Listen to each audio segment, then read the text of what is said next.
Subscribe करें और bell दबाएं ताकि कोई खबर रह न जाए।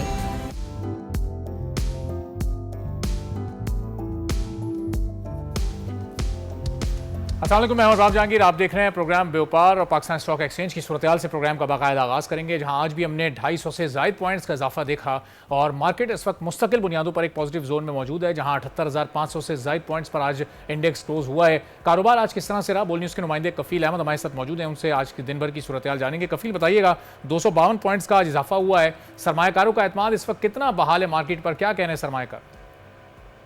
देखिए, मार्केट आज सेंटीमेंट पॉजिटिव और एकदम बात करें 78,978 का मार्केट ने हाई भी बनाया, तो हमें इख्तिताम पर मार्केट जो है वो थोड़ी सी प्रॉफिट टेकिंग जो है वो देखी गई है और एंड पर जो है वो 252 का इजाफा मार्केट में रिकॉर्ड किया गया और 78,528 के लेवल पर मार्केट जो है वो क्लोज हुई है। वॉल्यूम थोड़ा सा जो है वो मार्केट में कम नजर आया, तो हम अगर मजबूत बात करें तो 9 अरब रुपए मालिक के 27 करोड़ जो हिस्से हैं उसका कारोबार रिकॉर्ड किए गए और 209 कंपनी के हिस्से में इजाफा, जबकि 150 में जो है वो कमी रिकॉर्ड की गई है। तो मार्केट माहरीन भी ये कहते हैं सेंटीमेंट तो पॉजिटिव है, ताहम जो सरमायाकार है थोड़ा सा जो है वो नई पोजीशन लेने से गुरेज कर रहे हैं, ताहम ओवरऑल जो फंडामेंटल्स हैं मार्केट के वो खासे स्ट्रॉन्ग।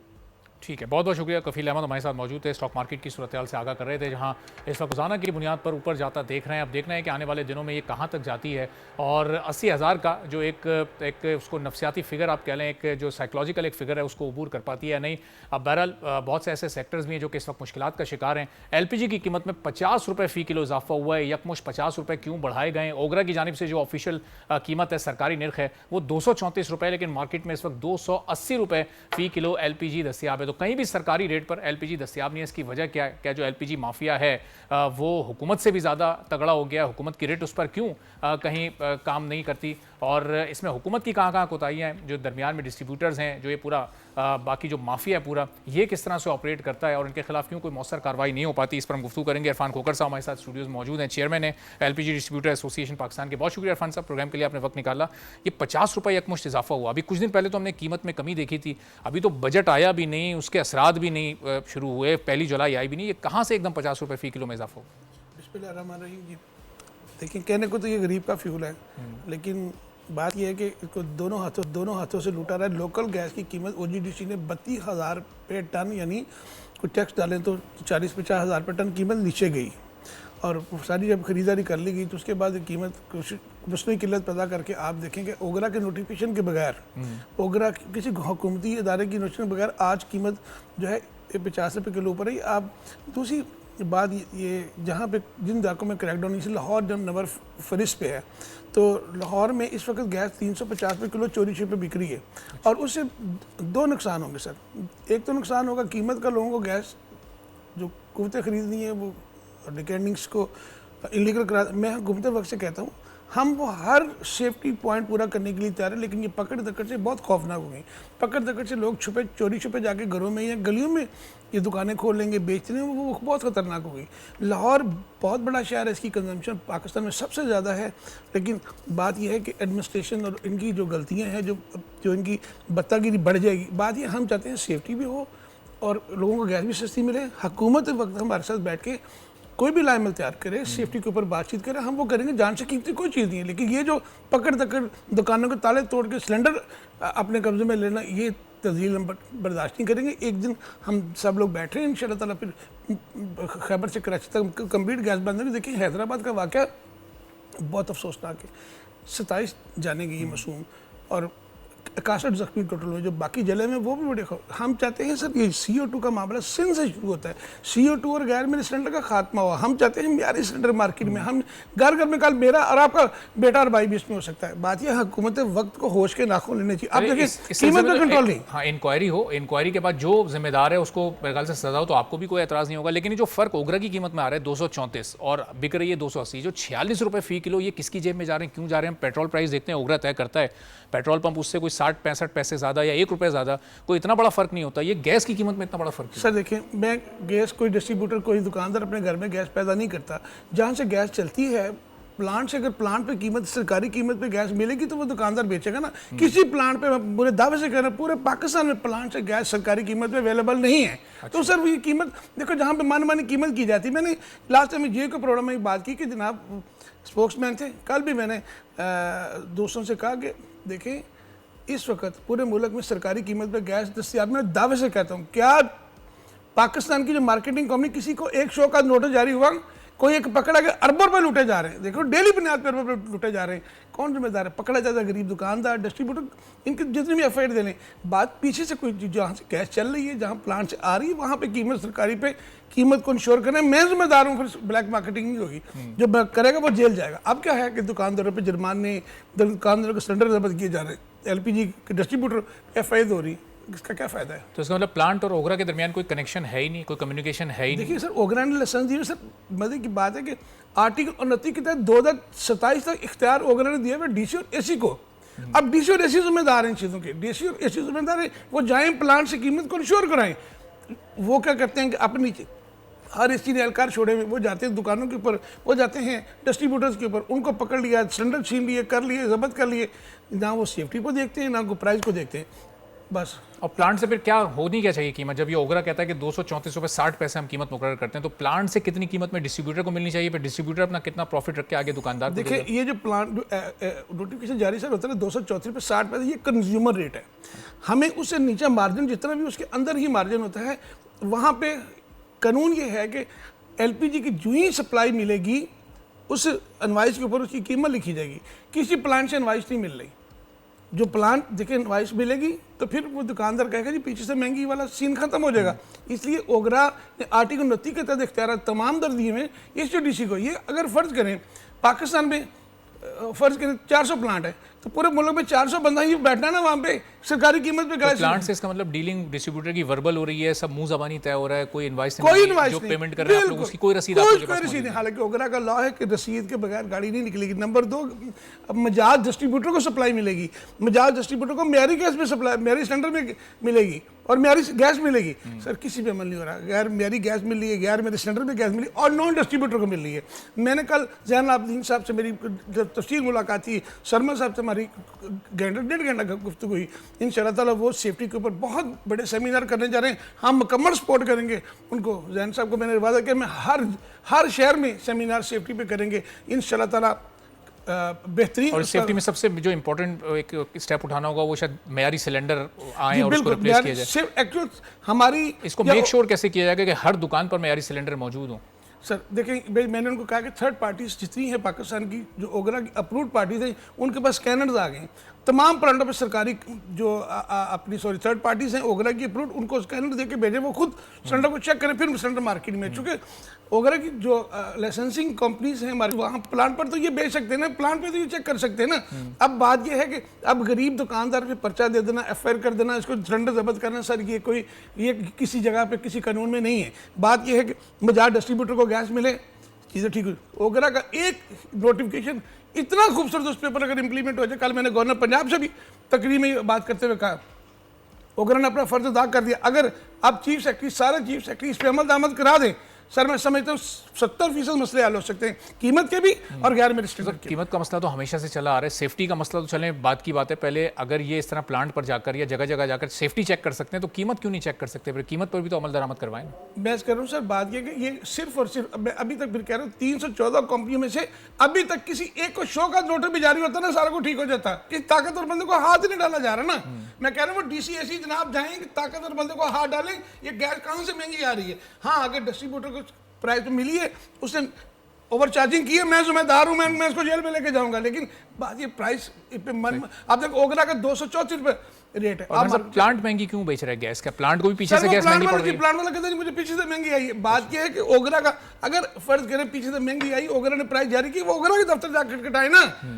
और सबसे पहली बात है कि एसी और डीसी जब प्लांटों पर जाएंगे, वो दुकानें छोड़ेंगे तो जाएंगे वहाँ से, तो बता लेते हैं दुकानों से ये दुकानें छोड़ें, एसी और डीसी जाएं प्लांटों के ऊपर, वहाँ से कीमत को, सरकारी कीमत को इंश्योर कर सप्लाई करें, हमें इंश्योरेंस दें, फिर इंशाल्लाह ठीक हो जाएगा। वो करते नहीं, वो ताकतवर लोग हैं। यहाँ पे गरीब दुकानदार की अच्छा, ये किसी एक मखसूस हुकूमत का मसला है कि ये एसीडीसी इस हुकूमत पे काम नहीं कर रहे हैं? जो पिछली हुकूमतें रही हैं उनमें भी ये इशू था और तसलसल के साथ मामला चला रहा है?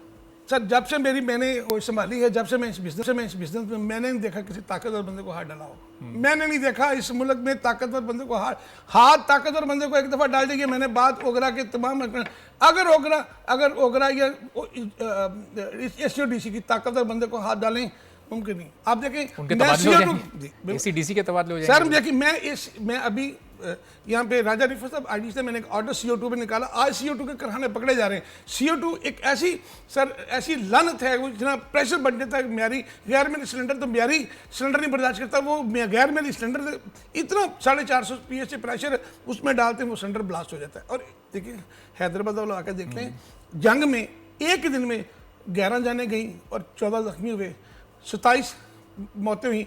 हैदराबाद में देख लें, अभी कराची मटियारी में देख लें। सर ये सारा कुछ CO2 और गैर मेरे सिलेंडर की वजह है। और ठीक है, हम जो SOP गवर्नमेंट सिंध बनाए, मैं CM साहब से रिक्वेस्ट करता हूँ हमारी खिदमत हासिल करें। हम फ्री ऑफ लास्ट पूरे सिंध में, पूरे पाकिस्तान में काम करने की, कल मैं गवर्नर साहब को कहा जी हम पूरे पाकिस्तान में काम करेंगे सेफ्टी से। ये देखिए तो मैं नमाज, अगर हमने मिल के साथ में एक जान बचा ली, पूरी इंसानियत बचा ली। तो अभी हम 3 सूबों में 3 अलग-अलग हुकूमतें देख रहे हैं, सिंध में, पंजाब में, KP में, अलग अलग सियासी जमातों की हुकूमतें हैं। किसी एक की संजीदगी नहीं है इस मामले पर, कोई एक संजीदा नहीं है आप लोगों के साथ बात कोई एक मुझे संजीदा नहीं मिला अभी तक। मैं अल्लाह ना करे जिस वक्त इनका बच्चा, जिस वक्त इनका भाई इस आजादी में आएगा, इनको फिर एहसास होगा। आज कितनी लाशें उठा के हम थक गए। आपके सामने मैं कितना सफर करके यहाँ पहुंचा हूँ। मैं ओगरा, लेकिन मैं अप्रिशिएट करूंगा ओगरा की टीम को। उन्होंने कहा जी safety is the first, safety के ऊपर हर मुमकिन काम होगा। हर शहर में सेमिनार करेंगे, मैंने हर शहर में हम साथ हैं। लेकिन सिर्फ सेमिनार करने से तो प्रॉब्लम हल नहीं होगी ना सर, आपको जगह जगह जाकर चेक करना पड़ेगा फिजिकली खुद। मैंने उनको दिए, जैन साहब को जो मेंबर ऑयल एंड गैस, उनको मैं स्टेशन दिए, सदमा साहब को दिए कि वो कहते हैं इंशाल्लाह इसके ऊपर जिस स्टेशन देंगे हम चलेंगे। अभी पाकिस्तान में देखें ओगरा चेयरमैन का बेहद मशकूर को गैर में स्टैंड गुजरांवाला बनता है, वो गुजरांवाला भी तशरीफ ले गए, वो कराची भी तशरीफ ले गए, वो लाहौर में भी गए, वो निकले हैं। बात यह कि इन्फोर्समेंट उनके पास नहीं है। इन्फोर्समेंट तो करनी डिस्ट्रिक्ट गवर्नमेंट है, डिस्ट्रिक्ट गवर्नमेंट तावन ही नहीं करती। तो अगर हल फिर हम अदालत का दरवाजा खटखटाएंगे। और ये सेफ्टी कॉम्प्रोमाइज हुई क्यों? ये ज़ाहिर है गैर म्यारी सिलेंडर हमेशा से तो नहीं इस्तेमाल हो रहे होंगे, वो इस्तेमाल होते होते सिलेंडर पुराने हो गए, तो नए सिलेंडर एक दुकानदार या कोई डिस्ट्रीब्यूटर वो खरीदता क्यों नहीं है? ये सर देखें, मैं ये सिलेंडर की हालत है, ये हालत है, ये इंसिडेंट है, ये पूरी किताब 2007 से, ये पूरी किताब है 2007 से, ये 2007 से पूरी एक सफा की गवर्नमेंट का, ये 17 साल हो गए। आप अंदाजा कर लें, अभी तक इनको नहीं रोक पाए। 400 कहां गुजरांवाला में, ये देखें मैंने पूरी बुक इसमें बनाई है। बात ये है कि ये आवा बिगड़ा हुआ है। मैं समझता हूं अल्लाह ना करे कि इनका बच्चा, इनका भाई जब इस में आएगा हुक्मरानों का, इनको फिर अंदाजा होगा क्या है। तो 17 साल से किस चीज़ का इंतजार कर रहे हैं आप? देखें तमाम सियासी जमातें इस दौरान हुकूमत में आ चुकी हैं, हर शख्स इस वक्त हुकूमत करके आके जा चुका है, और उसके बावजूद कहीं कोई संजीदगी, कल मैंने गवर्नर पंजाब को ये बात तकरीर में, तो अपनी स्पीच में कही, मैंने गवर्नर साहब आप आखिरी उम्मीद हैं, जिससे पहले भी किसी हुक्मरान पर मैं आखिरी उम्मीद का लफ्ज़ बोलता हूँ, यही कह के खुदारा ये इससे अगर एक जान बचा ली तो पूरी इंसानियत बचाने वाली बात है। ये नमाज है, मेहरबानी करके आए हमारा साथ। उन्होंने वादा किया है।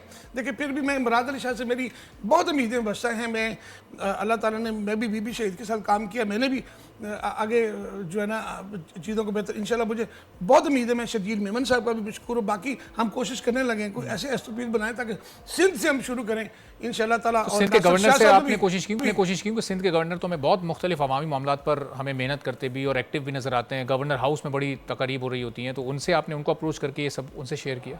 सर मादर से सिर्फ गवर्नर, चारों गवर्नर हाउसेज में सिर्फ अच्छी कॉफ़ी पी जा सकती है, काम कोई नहीं होता। ये काम जो है ना सूबाई हुकूमतों ने करना होता है। मेरी ज़िंदगी गुजर गई, मुझे मुराद अली शाह से उम्मीद है, मुझे मरीम नवाज से बहुत उम्मीद है, मुझे तमाम चीफ मिनिस्टर से उम्मीद है कि DC और AC को इतना इन्वॉल्व किया जाता है। बहुत से काम है, वो आर्टिकल 29 के तहत वो ओगना जो इख्तियार दिए वो उन्होंने टोकरी में फेंक दिए हुए हैं।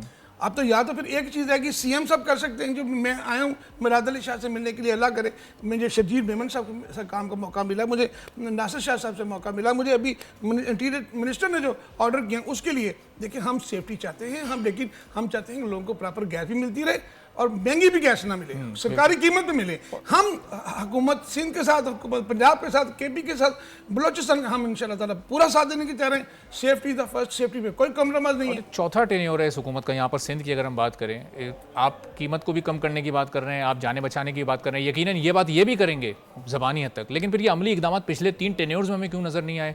इस बार ये कैसे आप इनकी सोच मुख्तलिफ कर सकते हैं कि अभी अपने चौथे टेन्योर में कम से कम इसको शुरू तो करें, इतना अरसा हो गया। सर मेरी इसी तरह बहुत से दोस्त मुझे बात करते हैं तो बहुत नाउमीदी होती है, लेकिन मैंने ये सिलसिला 99 से शुरू किया था। मैं इस वक्त अभी भी कहूँ कि LPG बनाने की किसी के पास कोई इजाज़त नहीं होती थी। मैंने 2007 से चौधरी मंजीर साहब चेयरमैन हो गए थे, सरमा साहब उस वक्त आप शर्मा साहब अभी भी एग्जीक्यूटिव डायरेक्टर हैं। मैंने कहा उस वक्त से लेके सारी इसमें एक चीज़ मौजूद है।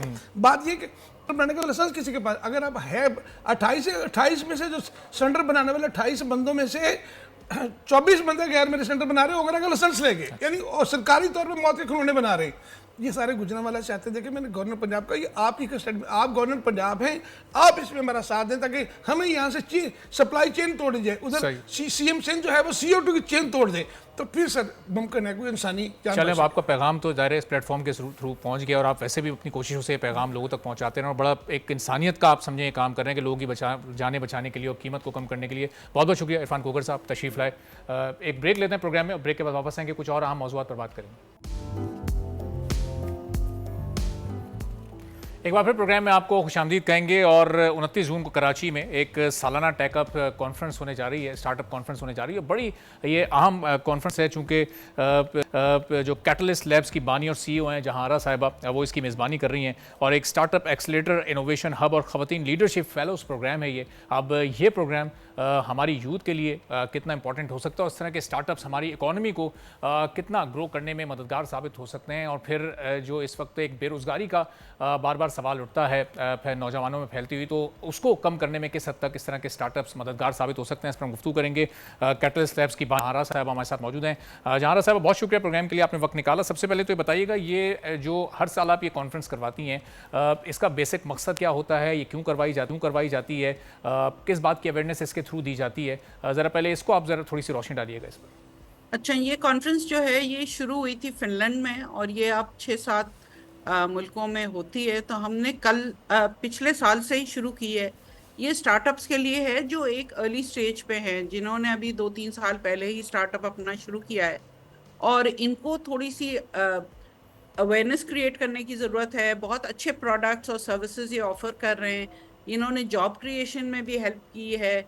इनका कनेक्शन इन्वेस्टर्स से करवाना और इनका कनेक्शन जो है एक दूसरे से करवाना बहुत ज़रूरी है। तो इसमें तकरीबन 500 लोग आते हैं और इसमें स्टूडेंट्स भी होते हैं जो फाइनल ईयर के स्टूडेंट्स होते हैं और स्टार्टअप्स भी होते हैं। अच्छा। और हमने ये कोशिश की है, आप देखेंगे ज़्यादातर कॉन्फ्रेंस में आप जाएं तो सफ़ेद बालों वाले लोग ही बात कर रहे होते हैं। तो इस कॉन्फ्रेंस में ऐसे बहुत कम लोग आपको नज़र आएंगे। इसमें यंगस्टर्स हैं जो अपनी जर्नी के बारे में बात करते हैं, अपने स्टार्टअप के बारे में बात करते हैं, एक दूसरे से एंगेज करते हैं। उससे फ़ायदा ये होगा कि बहुत से इनमें से हैं जो बहुत अच्छा काम कर रहे हैं, चाहे वो हेल्थ केयर स्पेस में हो, एजुकेशन में हो, रिटेल में हो, मगर उनके बारे में इतने लोग जानते नहीं हैं। तो ये एक उनके लिए एक प्लेटफॉर्म हमने क्रिएट किया है। दूसरे, ये जो कनेक्शन होता है इनका आपस में इन्वेस्टर्स के साथ भी और एक दूसरे के साथ भी, मेरे ख्याल में बहुत ज़रूरी है। और जहां साहब, जो लोग काम कर रहे हैं, चले उनकी तो ग्रोथ होती है, उन्हें अपने आप को और ग्रूम करने का मौका इस कॉन्फ्रेंस से मिलता है। लोग अभी कुछ स्टार्टअप शुरू करना चाहते हैं या उनके पास कोई अच्छा यूनिक आइडिया है, तो उन आइडियाज़ को भी फिर आप लोग कंसीडर करते हैं और उनकी भी फिर इसमें कोई हेल्प या सपोर्ट की जाती है? बिल्कुल, देखें 500 लोगों में से तो मेरे ख्याल में 25-30 होंगे जो एक्चुअली स्पीकर्स हैं और सब तो सीखने आए हैं कि और लोग क्या कर रहे हैं और हम अगर करना चाहें तो कैसे करें, उसमें प्रॉब्लम्स क्या हमें पहले से आइडेंटिफाई कर लेना चाहिए। और कुछ हमने स्मॉलर सेशंस भी रखे हुए हैं जिसमें वो बात करते हैं कि ठीक है, अगर हम स्टार्टअप शुरू करेंगे तो हम टीम अपनी कैसे बिल्ड करें, क्या प्रॉब्लम्स हैं जो हम सॉल्व करें, जो आसानी से शुरू कर सकते हैं और उसके बाद फिर हम टैकल करें, आगे जाके उसको स्केल करें, उसमें बिजनेस कस्टमर्स किस तरह आइडेंटिफाई करें, इन्वेस्टमेंट किस तरह रेज करें।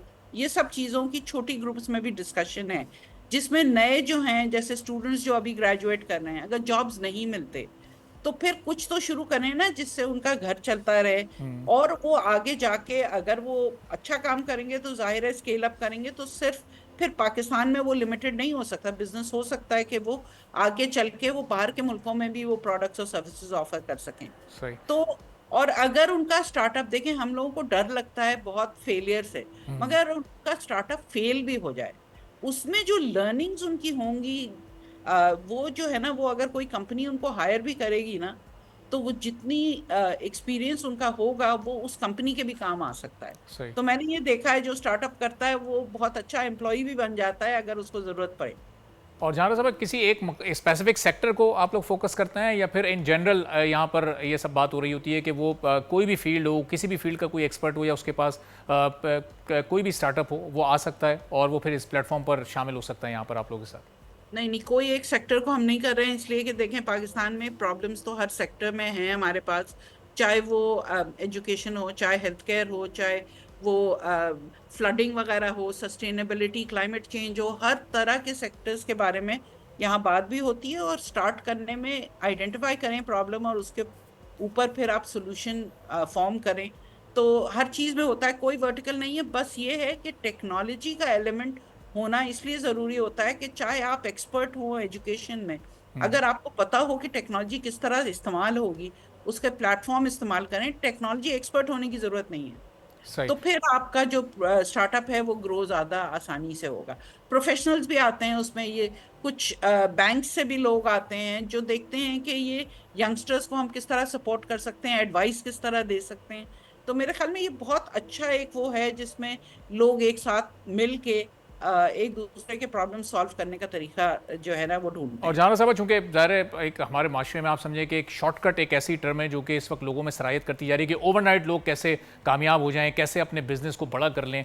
तो ये इस बारे में भी कुछ यहाँ बताया जाता है कि अगर एक स्टार्टअप आपने शुरू किया तो ये बड़ा पेशेंस वाला काम होता है, एक बड़ा रिस्क होता है, इसमें आपको ओवरनाइट कोई फ़ायदा भी हो सकता है, इसमें आपको कोई लॉस भी हो सकता है। तो ये जिस तरह लोग आईटी सेक्टर को लेते हैं कि बस हम आईटी के किसी एक शोबे में एक्सपर्ट हो जाएंगे और रातों रात हमारी ज़िंदगी तब्दील हो जाएगी, तो यहाँ ज़रा कुछ इस तरह की ग्रूमिंग भी की जाती है स्टूडेंट्स की? जी बिल्कुल, रातों रात कुछ नहीं होता।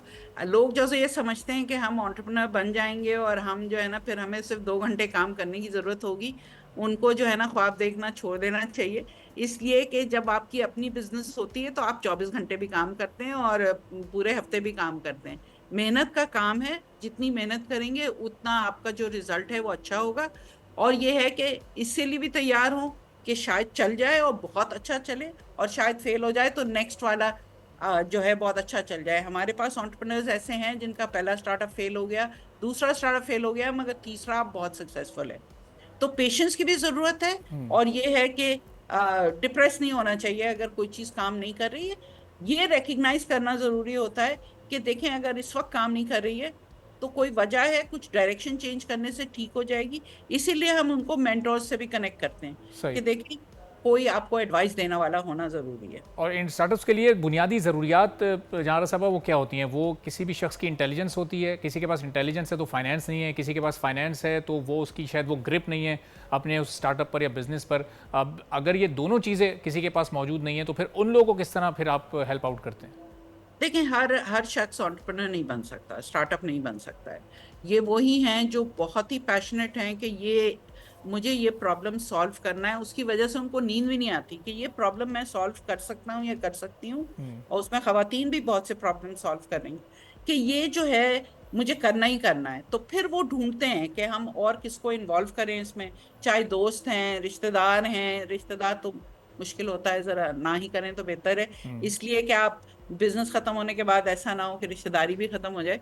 तो कॉलीग्स के साथ और लोगों को जिन जो एक्सपर्ट्स हैं उस एरिया में उनको इन्वॉल्व करें। अगर आप टेक्नोलॉजी में एक्सपर्ट हैं तो दूसरा आदमी शायद मार्केटिंग का एक्सपर्ट हो, तीसरा आदमी फाइनेंशियल एक्सपर्ट हो।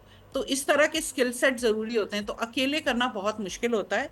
तो ऐसे रिकग्नाइज करें लोगों को जिनके साथ मिल के करें और फिर आप प्रॉब्लम सॉल्व करना शुरू करें। तो इसमें परसिस्टेंस की जरूरत होती है, ग्रिट की भी जरूरत होती है, और ये है कि रिकग्नाइजिंग कि ये प्रॉब्लम कब तक हम इसको परसू करें या कब स्टॉप करके कुछ और करें। ठीक है, ये बहुत नहीं कि ये जी, मेरा बच्चा है, अब ये जी, जो जी। है ना जब तक मैं नहीं, ये सॉल्व ही करना है मुझे, चाहे हो रहा है या नहीं हो रहा है। शायद ना हो, मे बी गलत वक्त है उसका लिए, अभी नहीं है तो शायद 2 साल बाद वो आइडिया राइट हो। मैंने ये भी देखा है कि अक्सर राइट टाइम पे आपने नहीं शुरू किया है तो नहीं चलेगा, मगर वो आइडिया बहुत अच्छा था। ठीक है, बहुत बहुत शुक्रिया जहारा साहब हमारे साथ मौजूद थी, कैटलिस्ट लैब्स की बानी और सीईओ के साथ। एक छोटा सा ब्रेक लेते हैं, ब्रेक के बाद वापस आएंगे, कुछ और हम मौजूद पर बात करेंगे।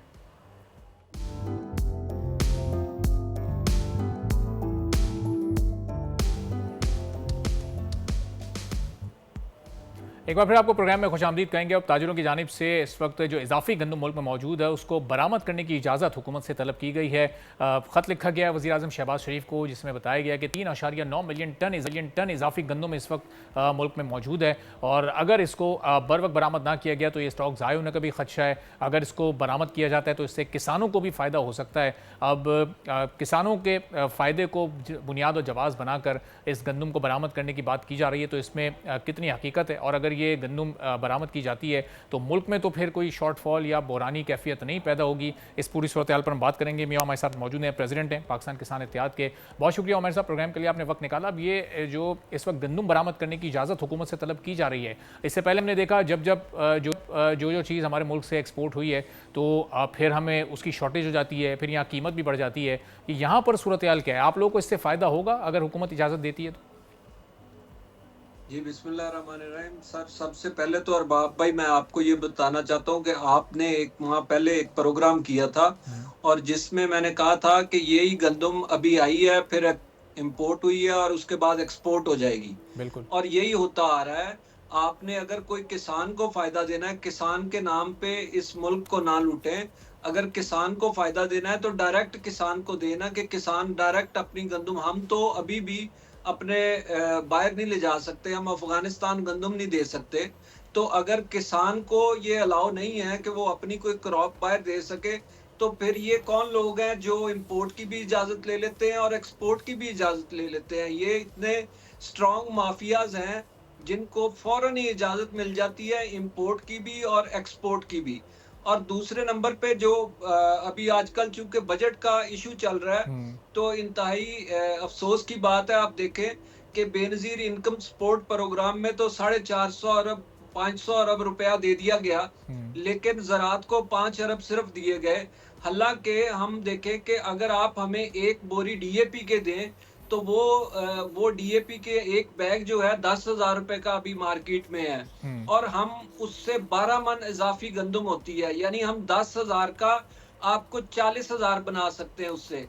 जबकि बाकी जितने भी आपकी इन्वेस्टमेंट्स हैं वो उनसे आपका आउटपुट कुछ नहीं होगा, लेकिन जो किसान को आप देंगे उसका आउटपुट निकलेगा कि आप 12 मन सिर्फ एक बोरी डीएपी हम एक्स्ट्रा डाल दें तो 12 मन गंदम का इजाफा होता है, जिसकी 40,000 रुपए कीमत बनेगी। और अगर आपको 10,000 से 40,000 300% इजाफा करके किसान दे सकते हैं, तो आप किसानों को कुछ नहीं दे रहे। ठीक है, तो अब उमर साहब ये जो ज़ाहिर है गंदम का मामला ये अपनी जगह पर है, लेकिन अब हम देख रहे हैं कि कॉटन फैक्ट्रीज़ वाले भी इस वक्त एहतजाज की बात कर रहे हैं। इस वक्त कपास की ख़रीदारी और रुई की फ़रोख्त को बिल्कुल ही वो मुअत्तल कर दिया गया है। तो अब ये अब ज़ाहिर है बजट की मंजूरी 2-3 रोज़ में होनी है और भारी टैक्सेस इस पर आयद किए गए हैं। अब ये क्या हालात बनेंगे? क्या इस तरह से फैक्ट्रीज़ बंद कर दी जाएंगी? सर देखें, इसमें ये है कि ये जो कॉटन फैक्ट्रीज हैं या बाकी हैं, आप एप्टमा वाले जो हैं वो फौरन कानून भी चेंज करवा लेते हैं। एप्टमा जो है वो इंपोर्ट की इजाजत भी ले लेती है, यानी जो काम इस मुल्क में किसान के नुकसान में हो, वो चाहे पीछे कोई भी हो, वो फौरन हो जाता है। अगर कोई किसान के मफाद में कोई चीज है तो उसको, अभी कॉटन का चूंकि रेट ज्यादा है और मार्केट में रेट अच्छा है, तो साथ ही ये बातें शुरू हो गई हैं कि जनाब इसको अब इसकी इंपोर्ट की इजाजत दी जाए। हालांकि लोकल कॉटन अभी मौजूद है और उसको छोड़ के आप इंपोर्ट की अगर इजाजत देंगे तो वो फिर जिस तरह आपने गंदम में किसान के साथ ज्यादती की है, और इस तरह फिर कपास में भी किसान के साथ ज्यादती होगी। तो उमर साहब ये अगर कोई अच्छी क्वालिटी की चीज़ लोकली हम प्रोड्यूस कर रहे हैं तो उससे लो क्वालिटी की हम चीज़ को फिर क्यों इंपोर्ट करते हैं, चाहे वो सस्ते दामों ही हो। लेकिन फिर ये किसानों के इस्तेसाल की क्या हर हुकूमत ने हमारे यहाँ ठान ली है? इससे पहले जो केयर टेकर गवर्नमेंट थी, उसके बाद ये पीडीएम हुकूमत आई है, तो आप लोग को रिलीफ तो कहीं हम मिलता हुआ नहीं देख रहे हैं। सर बिल्कुल कोई रिलीफ नहीं दे रहे। किस रिलीफ तो छोड़े, आप जो नुकसान कर रहे हैं किसान का, यानी गंदम में आप देखें ना, इन्होंने 1,000 अरब का नुकसान हुआ है। और उधर पंजाब में मरियम नवाज साहिबा फरमाती हैं कि मैंने महंगाई कम कर दी। तो आपने महंगाई क्या कम की? आपने तो किसान की जेब काट के और बाकी लोगों को दे दी। तो जो इस मुल्क का हम 67% है जो किसान है, अगर ये फैसिलिटेट नहीं होते तो फिर आप किन को फैसिलिटेट आपने करना है? फिर इंडिया वालों को कर दें या अफगानिस्तान वालों को कर दें। तो असल लोग तो पाकिस्तान के ये हैं जिनकी आप जेब भी काट रहे हैं, जिनसे ज्यादतियां भी कर रहे हैं। आपने 1,000 अरब रुपया का नुकसान किसानों को गंदम में कर दिया। अब कॉटन जो थोड़ा सा अपने पांव पे खड़ी हुई है अभी, वो उसको भी तबाही कर देंगे। इस तरह फिर हमारे पास और कोई ऑप्शन नहीं रह जाती कि हम क्या काश्त करें जिससे हमारा घर चल सके। बहुत बहुत शुक्रिया मियां उमर मसूद साहब, सदर पाकिस्तान किसान इत्तेहाद हमारे साथ मौजूद हुआ। आपने नाज़रीन उनकी सुनी। इसी के साथ आज के प्रोग्राम से इजाजत दीजिए। अल्लाह हाफ़िज़।